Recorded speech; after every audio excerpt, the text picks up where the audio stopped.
간단히 말해서 약사님들이 적용하기가 좀 쉽지 않아졌다. 사실상 26년도부터는 아예 전체적으로 개편이 됐다고 볼 수 있어요. 이제는 사람 단위로 다 트랙합니다. 제가 볼 때는 이것 때문에 약국이 못 받아요. 양수도 마찬가지겠네요. 1차년도 통합고용세액공제가 금액이 꽂혀있으면 이상한 거. 그렇죠? 없죠? 네, 없어요. 없어요. 오히려 신규 약국인데 첫째 년도가 세금이 나올 가능성이 좀 있어요. 장기 고용을 유도할 수 있는 분으로 뽑아야겠죠.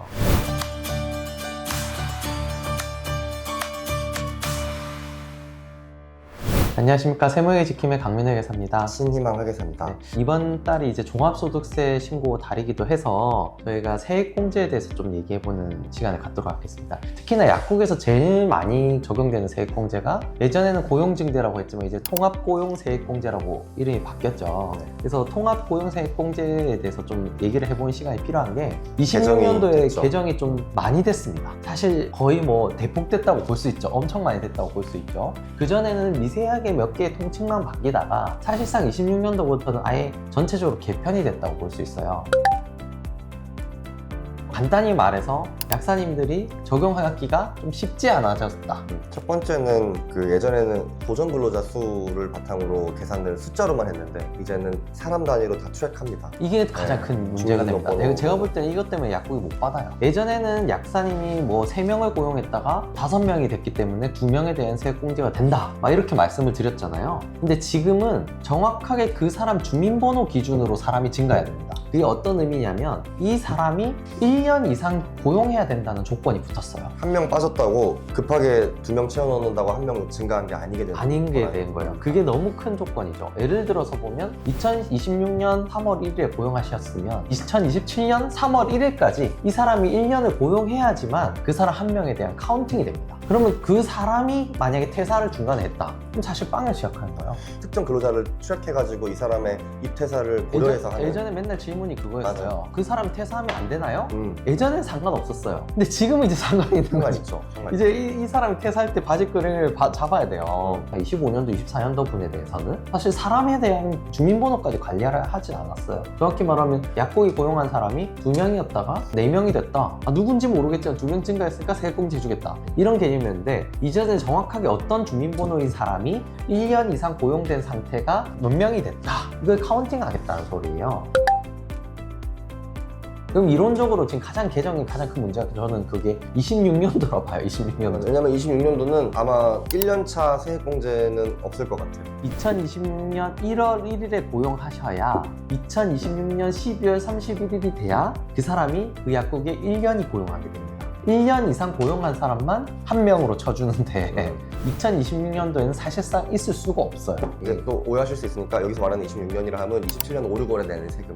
이제는 많이들 아시겠지만 고용진대 세액공제를 1차년도, 2차년도, 3차년도까지 3번에 걸쳐서 받잖아요. 물론 2차년도와 3차년도는 있겠죠. 24년도의 증가분에 대한 3차년도, 25년도 증가분에 대한 2차년도가 있겠지만 26년도 당년 증가분에 대한 1차년도는 이제부터는 만근으로 가기 때문에 특정 인원을 트랙해서 그 인원에 대한 만근, 1년 만근으로 가기 때문에 아마 1차년도가 없지 않을까. 특히나 저는 제일 이제 좀 피해가 있을 것 같은 게 신규 약국일 것 같아요. 옛날에는 어땠냐면 25년도에 오픈해서 사람을 새로 고용했기 때문에 그거에 대한 세액공제 때문에 25년도 약국에 대한 세금이 없었어요. 아예 없었어요. 왜냐면 세액공제 너무 커서. 양수도도 마찬가지겠네요. 1차년도 통합고용세액공제가 금액이 꽂혀있으면 이상한 거. 그렇죠. 없죠. 네, 없어요. 없어요. 오히려 신규 약국인데 첫째 년도가 세금이 나올 가능성이 좀 있어요. 고용진대 세액공제 때문에 신규 약국의 경우에는 3년은 거의 세금이 없다라고까지 얘기를 한 적이 있었어요. 근데 이제는 좀 그렇고 오히려 둘째 년도에 그 직원을 한 명 고용했는데 26년도에 처음에 그 친구가 1년 이상이 돼서 27년도부터는 세액공제가 적용되는 뭐 그런 상황이 지금 이제는 개정 때문에 발생하게 된 거죠. 어떻게 보면 이 개정 사항으로 인해서 많은 사람이 이제 이 혜택을 받기는 어렵지 않나. 사람을 인위적으로 늘리는 건 안 되고 진짜 이 사람이 1년 이상, 2년 이상, 3년 이상 고용을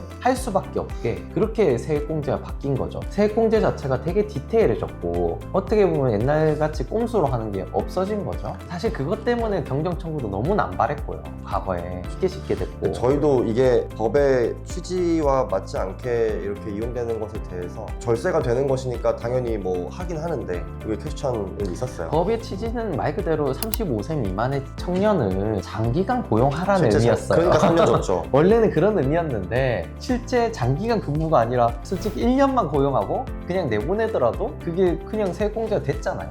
몇 달만 해도 됐잖아요. 그렇기 때문에 사실 취지랑 좀 안 맞았던 거겠죠.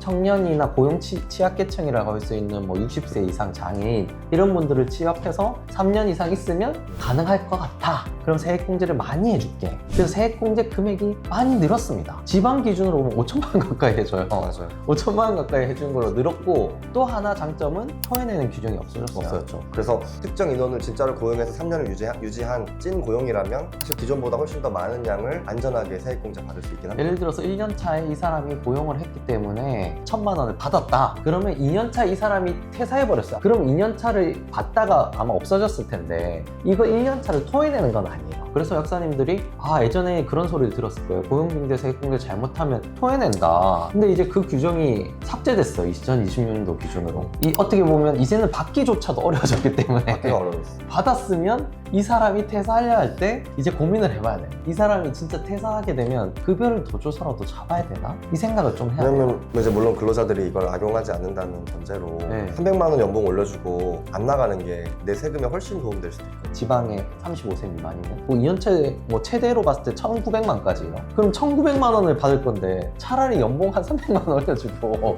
결론적으로는 그 어떤 한 사람을 고용했을 때 이 사람이 괜찮고 그리고 되게 오래 근무하는 게 좋다고 생각하시면 이 사람이 3년간 갈 수 있는 장치를 만들어 놓으시는 게 약사님 입장에서 앞으로는 되게 좋은. 근데 그런 장치가 사실 개인 사업자 딴에서 쉽죠? 쉽지 않죠? 스톡옵션도 없고 쉽지 않죠? 성과급도 네, 쉽지 않은데 어쨌든 세액공제를 어쨌든 잘 활용하면 1년 차는 일단 낸다. 근데 2년 차, 3년 차, 4년 차를 안 내려면 아까 말했던 장기 고용에 대한 사람 설정이 좀 필요하다는 거. 그리고 기존 약국도 만약에 지금 이런 세액공제를 받으려면 앞으로는 26년, 27년도부터는 장기 고용자만 필요하다. 막 그런 거 물어봐야 돼요. 이제 직원 뽑을 때도 굉장히 유능한 거예요. 근데 잠깐 한 1년 일하는 것 같아요. 이제 그러면 면접 때 이분들의 생애 주기를 좀 물어보고 뽑아야 되겠는 맞아요. 거죠. 그래서 이 사람이 정말 오래 근무할 것 같으면 이제 1년 이상, 2년 이상 되면 이 사람을 통해서 세금이 뭐 작게는 뭐 700만 원, 많게는 뭐 몇천만 원까지 되니까 그것까지 고려한다면 장기 고용을 유도할 수 있는 분으로 뽑아야겠죠.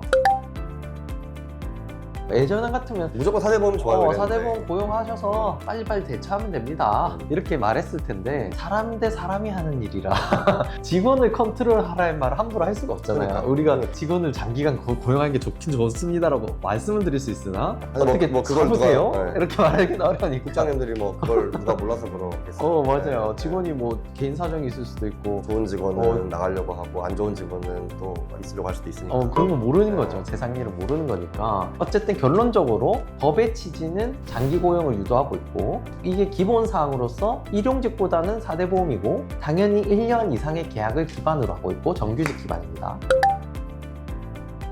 금액 자체도 좀 커졌습니다. 특히 수도권 외 지역은 5천만 원 가까이 되는 금액 3년 동안 받을 수 지금 있는. 제가 표를 보고 있는데 보면 수도권 애가 최대 청년 기준으로 4,900만 원 3년간 첫 해년도 1,000만 원, 둘째 년도 1,900만 원, 셋째 년도 2,000만 원. 둘째 년도 셋째 년도 너무 세다. 나가면 2천만 원 손해보는 거예요. 약사님들이 보통 뽑을 때 보니까 제 경험상으로 전산원들이 나이 드신 분들이 오래 뽑아요.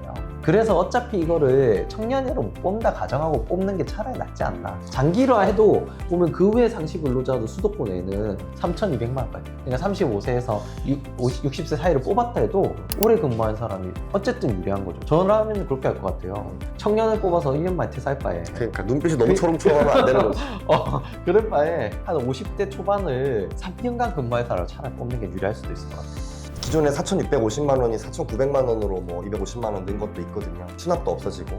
실제로 법의 취지에 맞게 장기 고용을 한다면 안 좋은 것만 있는 건 아니다. 약국장님들 입장에서 본 변화도 있다라는 말씀드리고, 당장 특히 26년도에는 아마 1차년도 고용세액인데 그 통합고용세액공제가 없기 때문에 27년 5, 6월에는 종소세가 전체적으로 좀 증가할 맞아요. 우리나라 약국의 종소세가 제가 볼 때 27년도에 다 불만이 있을 거예요. 다 증가할 거예요. 모든 약사님들이 다 불만이 있을 거예요. 저희가 설명을 지금부터 잘 드려야 되는 거죠. 맞아요. 27년도 5월 달에는 아마도 그전에 세액공제가 좀 많았는데 엄청 줄었네요 라고 다들 얘기하실 거예요. 이게 어쩔 수 없는 게 이제 개정사항이 이렇게 들어갔기 때문에. 그리고 기존의 약국장님이 사실 새로운 이제 사람을 통해서 이걸 받는 행위가 너무 힘들어지지 않았나 라는 개인적인 생각이 들어요.